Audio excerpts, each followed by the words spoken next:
उड़ीसा की पुरी में स्थित जगन्नाथ मंदिर भारत के 4 पवित्र धामों में से एक है, जहां हर साल आषाढ़ मास में भव्य रथ यात्रा का आयोजन होता है। हिंदू धर्म में जगन्नाथ रथ यात्रा का बहुत अधिक महत्व है।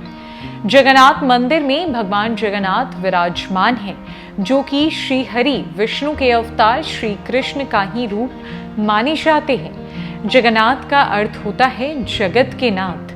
आषाढ़ मास की द्वितीय तिथि को ये रथ यात्रा शुरू होती है और शुक्ल पक्ष के 11वें दिन भगवान की वापसी के साथ इस यात्रा का समापन होता है। इस साल रथ यात्रा के उत्सव की शुरुआत 1 जुलाई 2022 दिन शुक्रवार से हो रही है।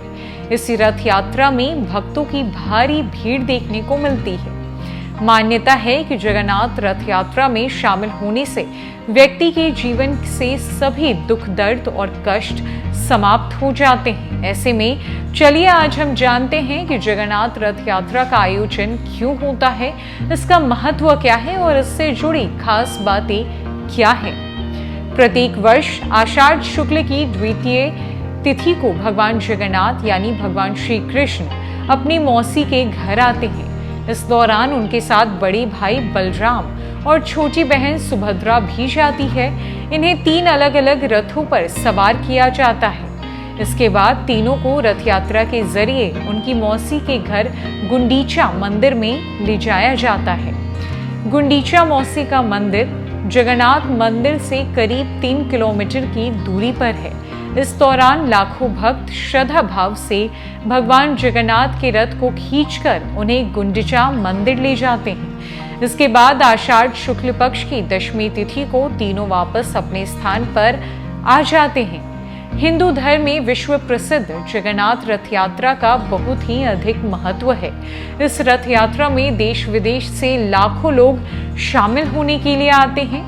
धार्मिक मान्यता है कि इस रथ यात्रा में शामिल होने से व्यक्ति के जीवन से सभी प्रकार के कष्ट दूर हो जाते हैं। हिंदू धर्म में जगन्नाथपुरी धाम को मुक्ति का द्वार कहा गया है।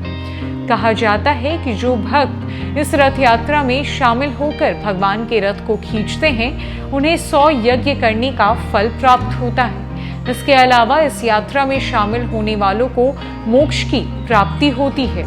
भगवान जगन्नाथ की यात्रा एक त्योहार के रूप में धूमधाम से मनाई जाती है। यात्रा में शामिल होने के लिए देश भर से श्रद्धालु यहाँ पहुँचते हैं। पुराणों में वर्णन है कि आषाढ़ मास में पूरी तीर्थ में स्नान करने से सभी तीर्थों के दर्शन का पुण्य फल प्राप्त होता है और भक्त को शिवलोक की प्राप्ति होती है। फिलहाल के लिए इस रिपोर्ट में इतना ही।